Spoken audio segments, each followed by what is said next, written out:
लेकिन सीरत मुस्तफ़ा के तमाम अबवाब में एक अहम बाब का नाम है इल्म, एजुकेशन, शिक्षा और तालीम। लाजवाब गुफ्तगू, वाह वाह वाह वाह। और सरकार की सीरत का हर बाब बेमिसाल है, लाजवाब है। लेकिन उन तमाम अबवाब में एक बाब जो इल्म का है, एजुकेशन का है, अगर उसका आप मुताला करें तो इल्म के एतबार से जितना बड़ा इनकलाब मुस्तफ़ा जान रहमत ने दुनिया में पैदा किया है, शायद तारीख़ इंसानियत में फिर दूसरा कोई ऐसा इंसान आपको दिखाई ना दे जो एजुकेशन के नाम पर इतना बड़ा इनकलाब पैदा किया हो। आपको बता दूं, जब पहला खुतबा मेरे मुस्तफ़ा जान रहमत ने मक्का की धरती पे दिया था, उस वक्त मक्के की दुनिया में सिर्फ 11 लोग थे जो लिटरेट थे, पढ़े लिखे थे, जो कलम पकड़ना जानते थे, जो पढ़ना जानते थे, 11 लोग थे। लेकिन 23 साल के बाद जब जबल रहमत से हज्जतुल वेदा के मौका पर मुस्तफ़ा जान रहमत आखिरी खुतबा पढ़ रहे थे ना, 1,24,000 इंसानों की जबान पर कलमे तैयबा जारी था और वो सब के सब पढ़ना और लिखना जानते थे। इतना बड़ा इनकलाब एजुकेशन की दुनिया में जो मेरे आका ने बर्पा किया और किसी ने बर्पा नहीं किया। अल्हम्दुलिल्लाह वलियही वस्सलातु अला नबियही व सहाबिहिल लज़ीना मुतअद्दिबीना बिआदाबिही अम्मा बाद फ़ौज़ु बिल्लाहि मिनश शैतानिर रजीम बिस्मिल्लाहिर रहमानिर रहीम। क़ाल अल्लाहु तबारक व तआला फ़िल क़ुरानिल मजीद वल फ़ुरक़ानिल हमीद हल यस्तविल लज़ीना यअलमून वल लज़ीना ला यअलमून सदक़ल्लाहुल अज़ीम। दुरूद पाक पढ़ने अल्लाहुम्मा सल्लि अला सय्यिदिना व सय्यिदिना हबीबना मौलाना मुहम्मद बारिक वसल्लम सल्लु अलैहि सलातु व सलामुन अलैका या रसूलल्लाह या हबीबल्लाह सल्लल्लाहु तआला अलैहि वसल्लम। वही रब है जिसने तुझको हमातन करम बनाया, हमें भीख मांगने को तेरा आस्था बताया, तुझे हम्द है खुदाया, तुझे हम्द है खुदाया। हजरात, सबसे पहले मैं इस इदारे के असातिज़ा इकराम, अरकान और ये पढ़ा लिखा मजमा हमारे सामने है, सभी हजरात को इस अज़ीमुश्शान अज़मत कुरान कॉन्फ्रेंस की शिरकत पर मुबारकबाद पेश कर रहा हूँ और दुआ कर रहा हूँ कि अल्लाह ताला इसी महफिल पाक को हम सबों के लिए निजात का जरिया बना दे। अज़मत कुरान कॉन्फ्रेंस में हमारी आपकी शिरकत हो रही है। सुभान अल्लाह। जो बच्चे आज इस इदारे से हाफिज कुरान बन के निकल रहे हैं, अल्लाह ताला पूरी ज़िंदगी उन्हें कुरान मुक़द्दस की अज़मतों से, रहमतों से, बरकतों से मुस्तफ़ीज़ फरमाए। आमीन। और इस इदारे को मौला करीम दिन दूनी रात चौगुनी तरक्की अता फरमाए। मेंबर नाज पे जमात अहले सुन्नत की कदावर शख्सियतों की मौजूदगी है और इनकी मौजूदगी जलसे के वक़ार को आसमान की बुलंदी अता कर रही है। पैकर खुलूसोफ़ा नक़ीब आज़म हिंदुस्तान हज़रत क़ारी एजाज़ अहमद साहब मेरे भाई हैं और शेर व अदब के हवाले से हमेशा इनसे राब्ता रहता है। मैं बहुत देर नहीं, कुछ देर आपसे गुफ्तगू का शर्फ हासिल करने जा रहा हूँ और ये उम्मीद भी हमसे न लगाई जाएगी कि मैं बहुत ज़्यादा शोर व हंगामा करूँगा या चिल्लाऊँगा या सामियाना तोड़ कुर्सी तोड़ मेरी तकरीर होती है, ऐसा कुछ नहीं है। मैं संजीदगी से कुछ देर आपसे बातें करने की कोशिश करूँगा। ये इदारा है और यहाँ से इल्म व इरफान तकसीम किया जाता है और यहाँ बच्चों को आफाकी कुव्वत परवाज़ अता किया जाता है। तो मेरी गुफ्तगू का महवर शायद इल्म ही हो। मैं आपको बता दूं कि इस खाकदान गीती पे मौला करीम ने कम बेश 1,24,000 नबी और रसूलों को मबूस फरमाया। सारे नबियों की आमद का मकसद ये था कि अल्लाह के बंदे उनके ज़रिए जानने के महत से लेकर लहत तक के नज़ाम ज़िंदगी क्या है, हमें इस दुनिया में रहना कैसे है, करना क्या है, क्या जायज़ है, क्या नाजायज़ है, क्या हलाल है, क्या हराम है, क्या खाना है, क्या नहीं खाना है, क्या पीना है, क्या नहीं पीना है, कैसे चलना है, कैसे सोना है। यानी हमारी ज़िंदगी के तमाम निज़ाम को पेश करने के लिए कौम के हिसाब से, ज़माने के हिसाब से अल्लाह के पैगंबर दुनिया में आते रहे और जब उनका ज़माना गया वो भी चले गए, उनकी उम्मत भी चली गई और ज़्यादातर अंबिया बनी इसराइल में आए और जिस ज़मीन पर उनकी आमद हुई वो ज़मीन फलों की थी, फूलों की थी, न कहतो रनाई की थी, शादाब ज़मीन थी, खेतियां होती थी, वहां पानी के चश्मे उबलते थे। लेकिन लास्ट प्रोफेट को जिस जमीन पर मौला ने भेजा था, वाह वाह वाह। आखिरी रसूल को अल्लाह ने जिस जमीन पर भेजा, वो जमीन भी पत्थर की थी। वहां के लोग भी पत्थरों की जबान ही बोलते थे। अल्लाह उनके हाथों में भी पत्थर था, उनके आगे पीछे दाएं बाएं हर तरफ पत्थर ही पत्थर था। और इन पत्थरों के बीच अल्लाह ने अपने लास्ट पैगंबर को भेज के हुक्म दिया, महबूब आप जाइए और इन पत्थरों को लाला का जिगर अता कीजिए। महबूब आप जाइए, इन पत्थरों को जमीन से उठाइए और आसमान का चांद और सूरज बना दीजिए। महबूब जाइए, ये इंसान है लेकिन इंसानियत पैगाम भूल चुके हैं। ये आदमी है लेकिन उरूजे आदमियत से आशना नहीं है। ये मेरे बंदे हैं लेकिन राज़े बंदगी से शनासाई इन्हें नहीं है।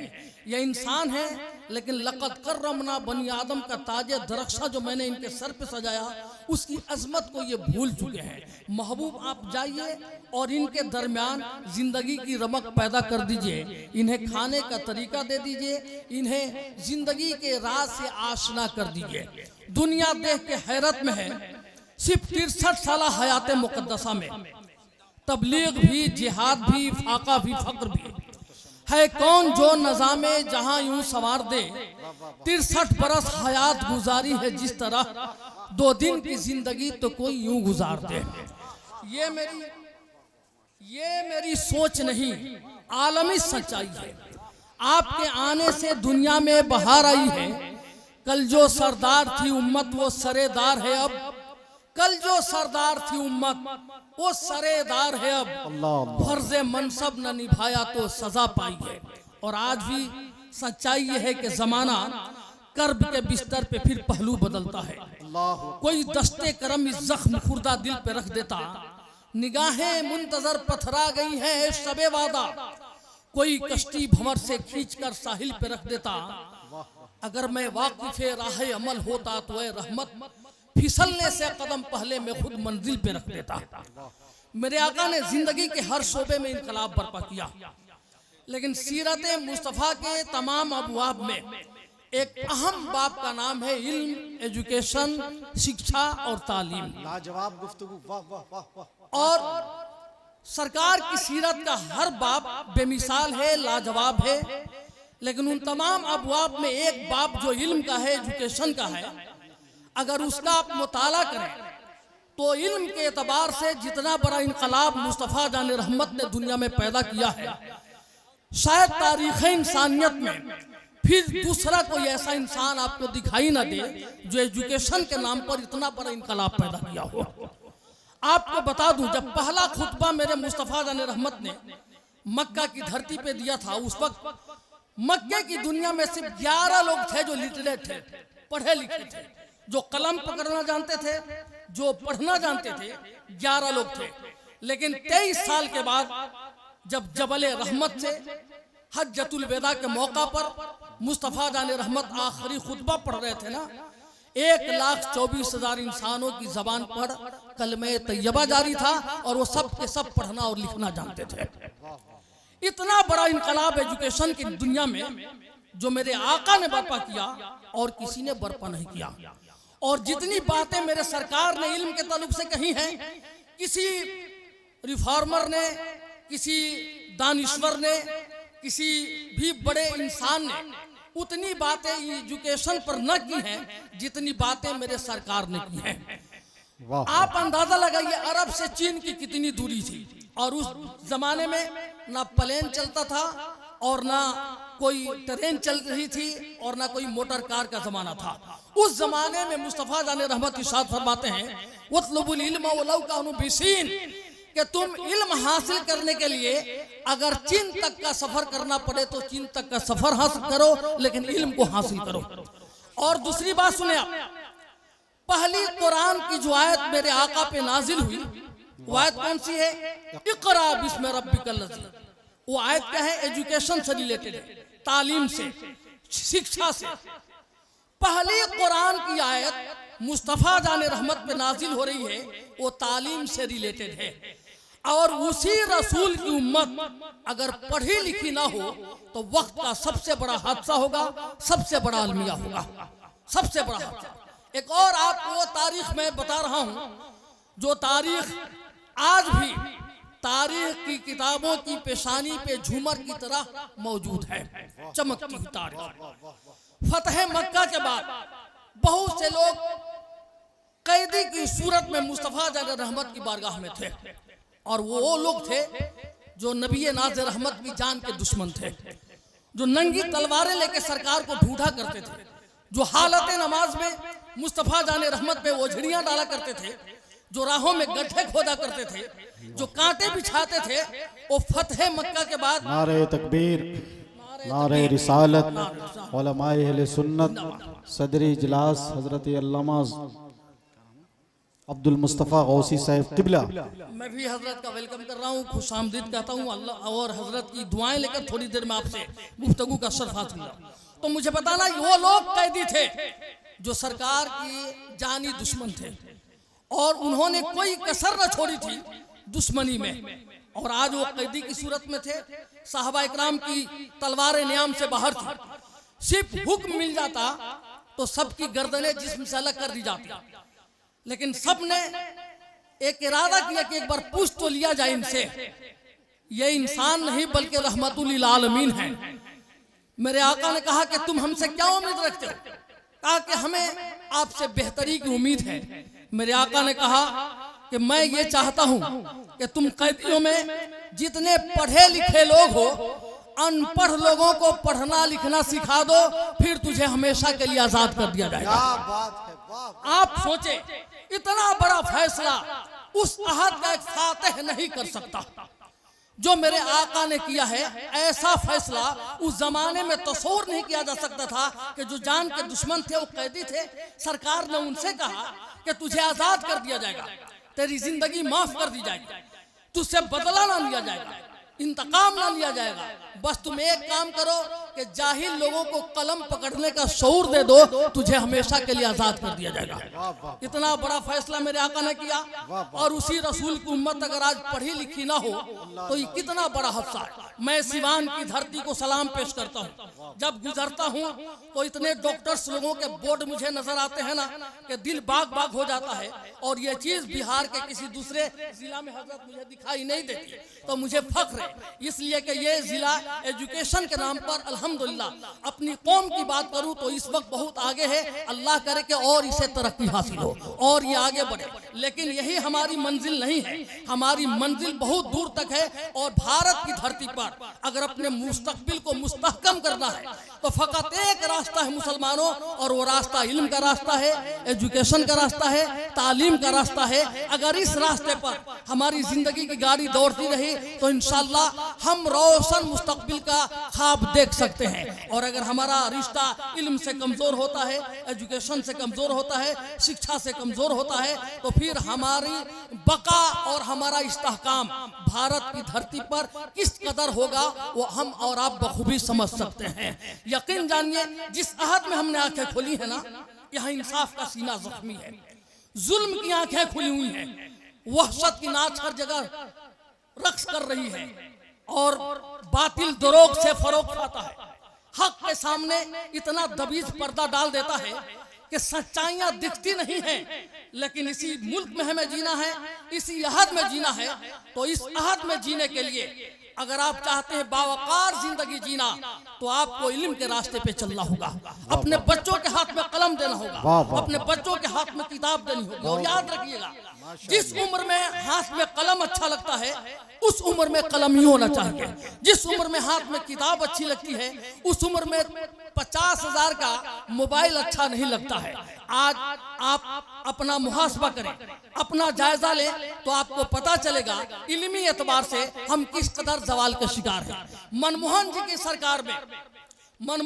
सरकार में 2014 में सच्चर कमेटी का गठन हुआ था, सिर्फ इस बात के लिए कि अगर जायजा लिया जाए कि भारत में मुसलमानों के पिछड़ने की वजह क्या है, ये हर शोबे में जीरो में क्यों चले गए, ये सिफर में क्यों चले गए। 6 महीने के बाद सच्चर कमेटी की जो रिपोर्ट आई थी, उस रिपोर्ट में कहा गया था कि मुसलमानों का इल्म से रिश्ता टूट चुका है, मुसलमानों का इल्म से रिश्ता कमजोर हो गया है। लेकिन वो इस वक्त नहीं है, वो मामला जो 14 में था वो ये 22 और 23 में नहीं है। इसलिए कि इस वक्त अल्हम्दुलिल्लाह इल्मी ग्राफ हमारा हाई हुआ है। लेकिन मैं 14 की बात कर रहा हूँ। सच्चर कमेटी का गठन इसलिए हुआ था कि हम हर विभाग में पीछे थे और आज भी पीछे ही हैं, आगे नहीं गए हैं। लेकिन आज कुछ तरक्की जरूर हुई है। लेकिन रिपोर्ट में यह कहा गया कि मुसलमानों के बच्चों ने इल्म से अपना रिश्ता तोड़ लिया है, इसलिए इनका ये जवाल का मौका और ये जवाल की घड़ी इनके सामने आई है। इसलिए अगर हम जीना चाहते हैं तो आज ये दारुल उलूम से 10 बच्चे हाफिज कुरान बन रहे हैं। ये बच्चे चाहे ना तो आगे बढ़कर अगर कौम का सपोर्ट हुआ तो यही बच्चे IAS बन सकते हैं, IPS बन सकते हैं, ये डॉक्टर बन सकते हैं, ये इंजीनियर बन सकते हैं, ये जज बन सकते हैं। जिस तरह के इमसाल नीट के एग्जाम में टॉप क्लास में आने वाले बच्चे जो थे वो सब के सब हाफिज कुरान थे, सब के सब हाफिज कुरान थे। अभी एक दरभंगा में एक मिसबाही हमारा दोस्त मौलाना साजिद डिस्ट्रिक्ट मजिस्ट्रेट बना है। ये क्या बता रहा है कि जो बच्चे मदरसों में तालीम हासिल करते हैं वो दुनिया के किसी पोस्ट को भी हासिल कर सकते हैं।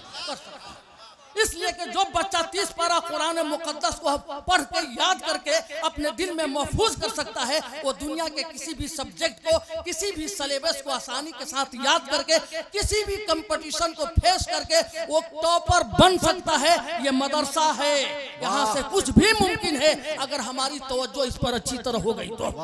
आज जो 10 बच्चे हाफिज कुरान हो गए, बेनुसार में अल्लाह ने पैसे दिया है, अल्लाह ने रकम दी है। यहाँ के मुसलमानों को अल्लाह ने उरूजो इर्तका की मंजिलें अता फरमाई है। हमारे मुखिया जी सामने हैं, मैंने पहली बार इन्हें देखा है, लेकिन मैं बचपन से इन्हें जान रहा हूँ। ऐसे ऐसे लोग यहाँ रहते हैं। अगर आप चाहें तो 10+2 के बाद बहुत से बच्चों के लिए यहाँ सीवान की धरती पर आला एजुकेशन का इंतजाम है। इन बच्चों को जो हाफिज कुरान बने हैं, इनके माँ बाप इतने पैसे नहीं रखते, लेकिन आप लोग चाहें तो यही आपके बच्चे IAS भी बन सकते हैं, IPS भी बन सकते हैं, डॉक्टर भी बन सकते हैं, वकील भी बन सकते हैं। और ये जितना अच्छा होंगे ना, कोई दूसरा उतना अच्छा नहीं होगा। इसलिए कि जो नागासाकी पे बम बरसाया था ना, वो पढ़ा लिखा ही आदमी था।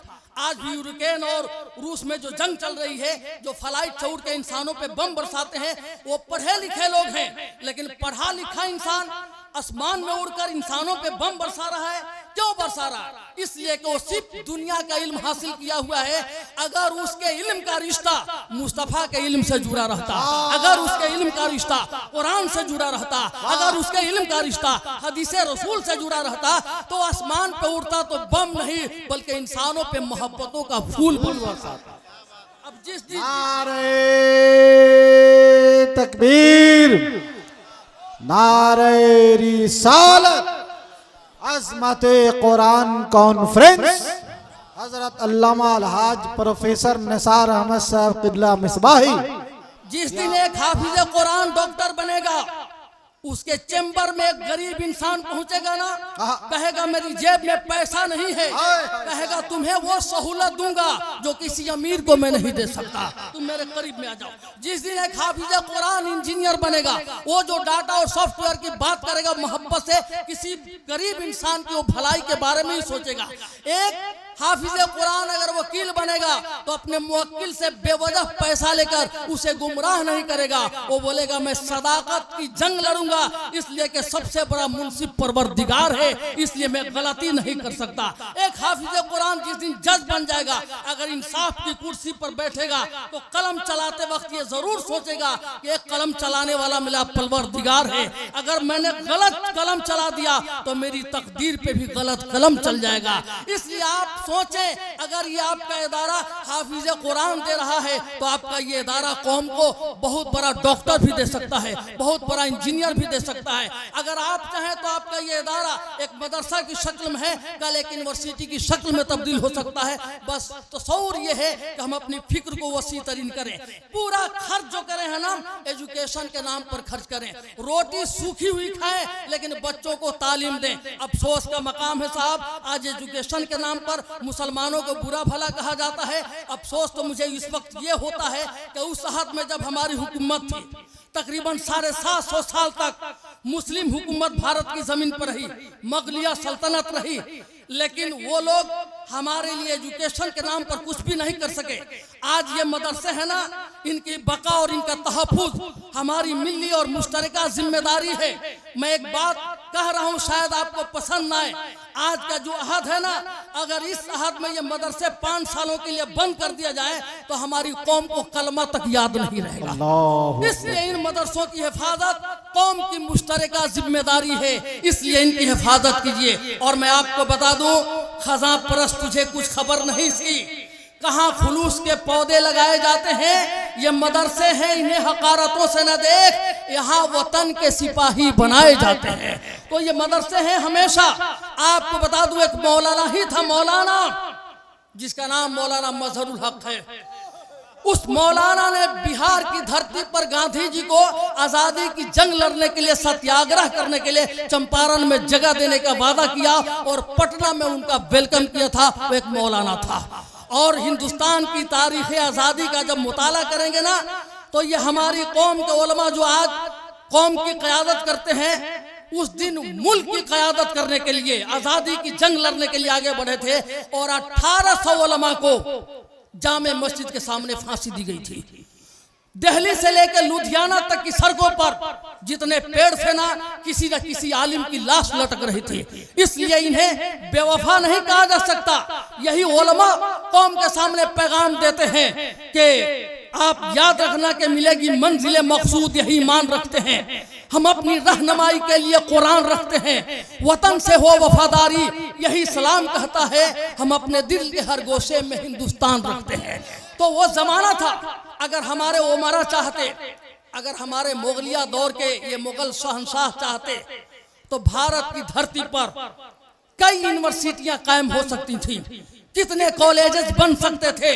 लेकिन दुनिया जिस वक्त एक्सपोर्ट यूनिवर्सिटी बना रही थी, हमारे बादशाह ताजमहल पे पैसा खर्च कर रहे थे, लाल किले पे पैसा खर्च कर रहे थे। काश ये लोग उस सहद में अपनी कौम, मुस्लिम कौम के लिए कॉलेज और यूनिवर्सिटियों का क़याम किया होता, तो आज हमारा इल्मी जवाल नहीं होता। वो तो खैर मनाइए सर सैयद अहमद खान का, जिन्होंने अलीगढ़ में मुस्लिम यूनिवर्सिटी का क़याम करके, और डॉक्टर जाकिर हुसैन का, जिन्होंने जामिया मिलिया इस्लामिया का क़याम करके हिंदुस्तान के मुसलमानों के इल्मी वक़ार को बचा लिया। वरना हमारी शनाख्त इल्म के एतबार से भारत में सिर्फ जाहिलों की फीस में होती और कहीं और हमारी शनाख्त नहीं हो पाती। मैं उन्हें इस मामले में सलाम पेश करता हूँ, जिन्होंने एजुकेशन के नाम पर 2 यूनिवर्सिटियों का क़याम करके इल्मी वक़ार को बचा लिया था। और आज अगर हम चाहें तो आज भी उरूज और इर्तिका की वो सारी मंजिलें हासिल कर सकते हैं जो पहले नहीं हासिल कर सकते। लेकिन आज अल्हम्दुलिल्लाह कोई बेटा हमारी कौम का शोएब आफ्ताब है, जो पिछले साल नीट के एग्जाम में 100% नंबर लाकर अपनी कौम को पैगाम दिया था कि देख तेरी कौम का एक बेटा है, शोएब आफ्ताब नाम है, 720 नंबर में 720 नंबर लाकर हिंदुस्तान की तारीख में एक नए बाब का इजाफा किया था। मीडिया वालों ने पूछा था कि बाबू आज़ादी हिंद के बाद नीट के एग्जाम में किसी ने इतना नंबर नहीं लाया था, तेरे इतना नंबर लाने की वजह क्या है? उस बेटे ने कहा था कि 2.5 साल हो गए मैंने घर का चेहरा नहीं देखा है, लेकिन जब मैं घर से चला था तो अकेले नहीं चला था, घर से चला था तो मेरी माँ का ख्वाब मेरे साथ चला था, मेरे बाप का ख्वाब मेरे साथ चला था, मेरी बहनों की आरज़ुएं चली थी, मेरे भाइयों की तमन्ना चली थी कि तुम अच्छा डॉक्टर बनना। और मैं उनकी ख्वाहिश की तकमील के लिए 2.5 सालों तक कड़ी मेहनत की है, तो आज इस मकाम पर आया हूँ कि अखबार के हर पन्ने पर मेरी तस्वीर छपी है। तो एक शोएब नहीं, हम चाहे तो हमारे बेनसार से भी कई शोएब आफ्ताब पैदा हो सकता है। इस बार 600 कौम की बेटियां नीट के एग्जाम में पास की हैं, तो ये सब क्या बता रहा है कि आज भी हम चाहे तो कोहराम मचा कर रख दें, एक हो जाए तो दुनिया को हिला कर रख दें। इसलिए हम भूखे रहें, लेकिन आज अज़मत कुरान कॉन्फ्रेंस से पैगाम लेकर जाएं कि हम अपने बच्चों को इल्म की दुनिया में आगे बढ़ाएंगे। और हमारे जिला सिवान के हर गांव से कोई डॉक्टर पैदा हो, कोई इंजीनियर पैदा हो, कोई जज पैदा हो, कोई IAS पैदा हो, कोई IPS पैदा हो। अगर ये माहौल हमने क्रिएट किया ना, ये माहौल बनाया हमने, तो भारत में हमारा मुस्तकबिल सुनहरा है, और नहीं तो तहबनाक मुस्तकबिल का ख्वाब देखना आप बंद कर दीजिए, सोचना बंद कर दीजिए। रही बात अजमत कुरान के हवाले से, तो मैं आखिरी 2-4 मिनट की अपनी गुफ्तगू आपके सामने रख के बात तमाम करूं। अजमत कुरान कॉन्फ्रेंस है, तकरीबन 1,72 लाख इस वक्त दुनिया में हाफिज कुरान है, और इस इदारे ने आज उसमें 10 हाफिजों का इजाफा कर दिया। अल्लाह इस इदारे को सलामत रखे, यहाँ के असातिज़ा को सलामत रखे, यहाँ के अरकान को सलामत रखे, और पूरी बस्ती पर अल्लाह कुरान मुक़द्दस के फैज़ान को नाज़िल फरमाए। और ये बच्चे आज जो बड़ा काम कर रहे हैं ना, इस काम को आप कमजोर ना किए, इसलिए कि पूरी दुनिया में अगर दुश्मनी है ना किसी को, तो इस्लाम से और कुरान से। अभी 15-20 दिन पहले सूडान में कुरान के वर्कों को जलाया गया है, कुरान मुक़द्दस को जलाया गया, और ये आज की तारीख नहीं है कुरान जलाने की। सुकूत गरनाता और बगदाद के वक्त तो कुरान को दरियाए दजला में घरों से ढूंढ के जला दिया गया था। बगदाद की लाइब्रेरियों में आग लगा दी गई थी। जितने कुरान के नुस्खे थे वो सब दरियाए दजला में बहा दिए गए। ईसाइयों ने और फिरंगियों ने ये सोच लिया था कि अब दुनिया से कुरान का खात्मा हो गया, लेकिन इस किताब की हिफाजत की जिम्मेदारी परवरदिगार ने ली है। तो भला इस किताब को कौन मिटा सकता है? जब तक ये दुनिया रहेगी ये कुरान रहेगा। और याद रखिए, दुनिया है कि क्या बात, ये खुदा का कलाम है, ना खुदा मिटने वाला है ना उसका कलाम मिटने वाला है। मेरे सरकार के बहुत से मोजज़ात हैं, लेकिन अहम तरीन 2 मोजज़े हैं। सब मोजज़े अहम हैं, लेकिन अहम से अहम मोजज़ों में से एक मोजज़ा ये कुरान मुक़द्दस है, और दूसरा मोजज़ा आज की रात जो मेरे आका मेराज में तशरीफ़ ले गए, ये मेराज का वाक़या भी मेरे आका का बहुत बड़ा मोजज़ा है। बहुत अच्छी रात में ये प्रोग्राम हो रहा है।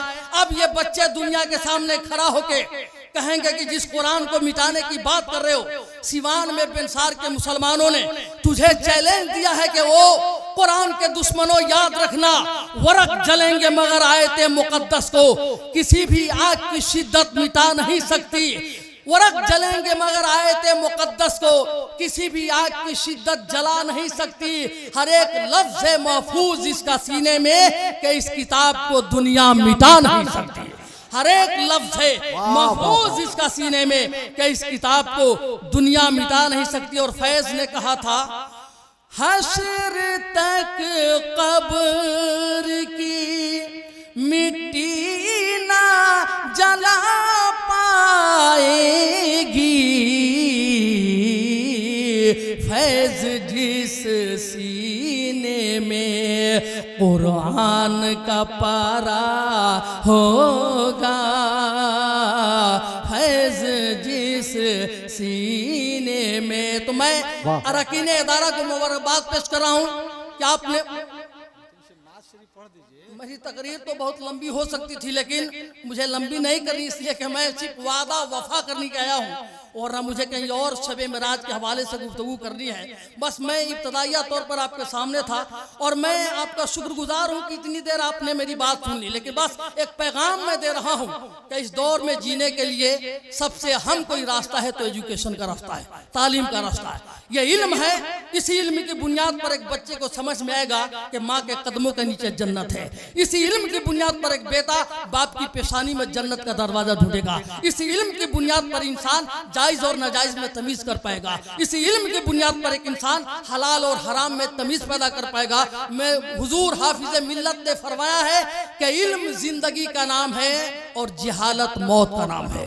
इल्म इंसानियत का अजीम तरीन जेवर है, अजीम गहना है। इसी जेवर से अपने बच्चों की जिंदगी को खूबसूरत बनाइए, और जो बच्चे हाफिज कुरान बन रहे हैं उन्हें आगे बढ़ने के लिए आप ट्रेनिंग दीजिए, उन्हें आगे बढ़ाइए।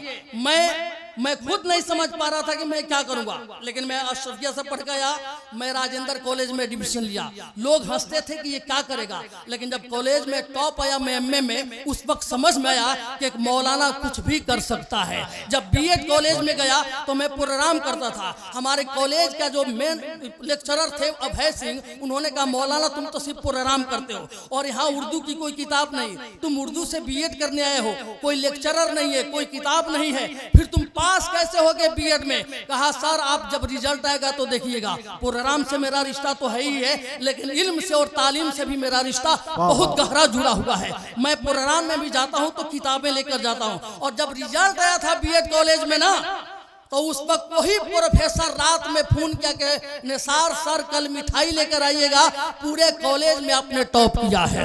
मैं पहले मौलाना हूं, उसके बाद मैं कॉलेज की दुनिया में गया। अभी बिहार स्टाफ सिलेक्शन कमीशन का छपरा जिला में अकेला रिजल्ट मेरा आया था, अकेला। बिहार स्टाफ सिलेक्शन का कंपटीशन निकालना कोई आसान काम नहीं है, लेकिन मैंने वो नौकरी छोड़ दी।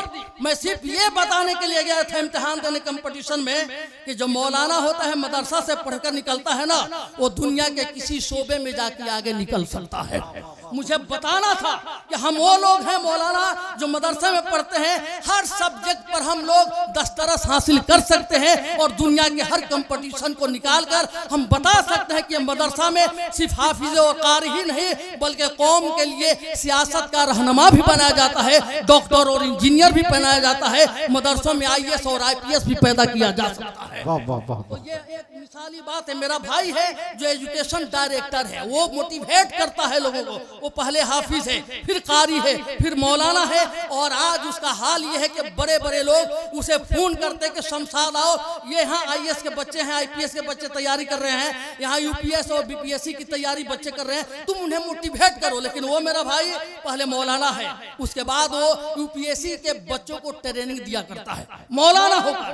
क्या मतलब कि मदरसे से पढ़ने वाले बच्चे दुनिया के किसी शोबे में आगे निकल करके वो क़यादत करने का हक रखते हैं। इन्हें कमजोर न हका जाए, बल्कि इनका एहतराम और इनका मुकम्मल ख्याल किया जाए। मैं उन बच्चों को दुआ दे रहा हूं कि जो बच्चे इस इदारे से हाफिज कुरान हुए, अल्लाह पूरी जिंदगी उनके सीने में कुरान के एक एक लफ्ज एक एक हर्फ को महफूज रखे, और कुरान मुकद्दस के फैजान से पूरे बेनसार के मुसलमानों को अल्लाह मुस्तफीज फरमाए। और आज जो शब नूर है, शब मिराज है, आज की रात की बरकतें हम तमाम ही पर अल्लाह नाजिल फरमाए। अस्तगफिरुल्लाह रब्बी मिन कुल्ली ज़ंबी व तूबु इलैह, पढ़ने ला इलाहा इल्लल्लाहु मुहम्मदुर रसूलुल्लाह।